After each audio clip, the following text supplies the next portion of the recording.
I'm going to use some background music from YouTube. And this is going to be Shadow at Noon playlist. Thanks, Shadow. Currently streaming for charity. When I'm done, we'll go raid, unless they're finished. If they're not finished, we might go jump in their Discord call and mix that. But I'm going to start this playing.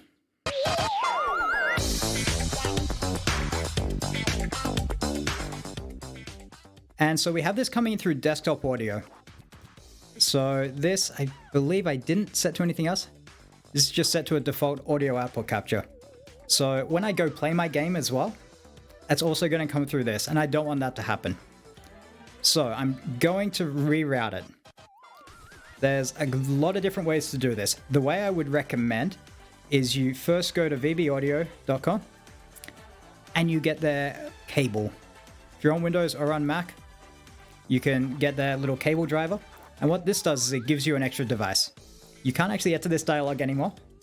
It now looks like this. But what it will do is, so I'm playing through Edge, is it will give me this cable input. So I can do that now the audio's gone. Can't hear it anymore. It's not coming through my desktop audio. So I can have my game through that one by itself. Where's it gone? Where's it gone? So it's coming through another audio input. So this one is going to be my music. And the source for this will be that cable output. And so you can see I have that music here now. We can't hear it because I've got to go back in and turn the monitor on. And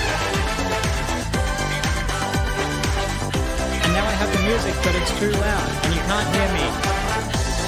Hello? And so of course you turn the music down. And now you end up with this kind of almost two levels going on in your stream. You've got this quiet music that kind of sits in the background, and that fade out is part of the track. That wasn't me. And then you've got your voice kind of sitting way on top. A lot of time this is good. People are getting used to it. A lot of people have their own compressors or their own kind of stuff going on their end for watching to try and account for this. But we can tidy things up at our end first. So what I'm going to do is turn the volume back up. Back into filters. Another compressor. And I'm doing the same, turning the volume down as before, but this time with a compressor instead of just the volume level. And the difference here is it's a subtle difference right now between just turning the volume level down and adding the compressor on for it.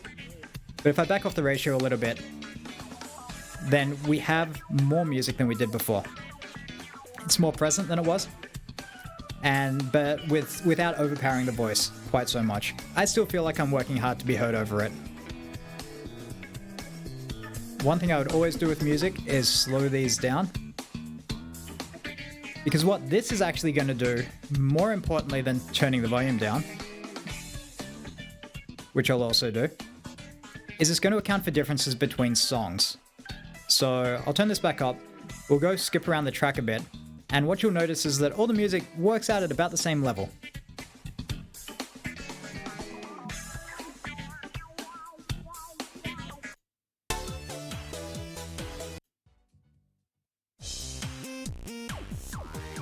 In fact, it's probably easier to demo by just adjusting the volume, isn't it?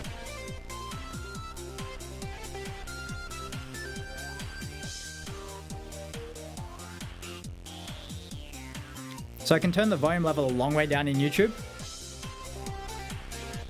And it's basically the same volume as it comes out. So what this really means, because obviously, it's good to be able to adjust the volume level.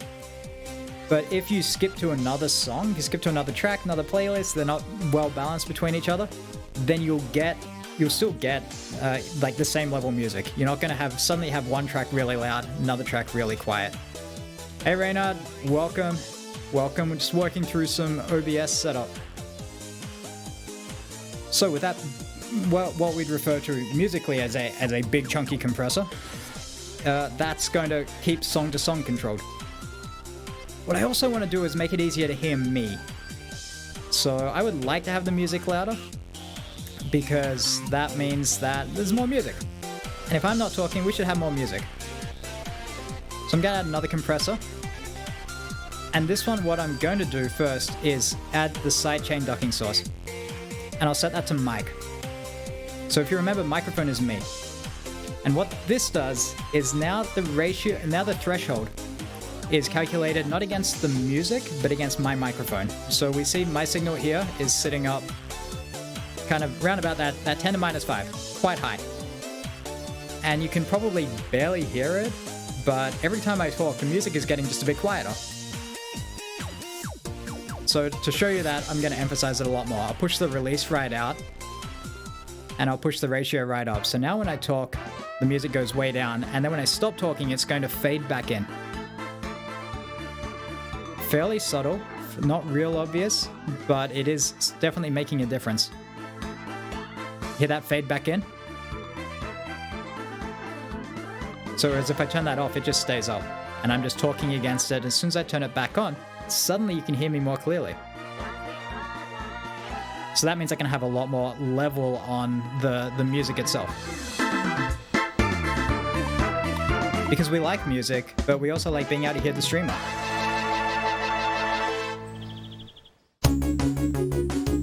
And again, you adjust these two parameters, all the parameters really, to suit. Because if you make any of the numbers too big, it's going to be obvious what's going on. You don't really want it to be that obvious.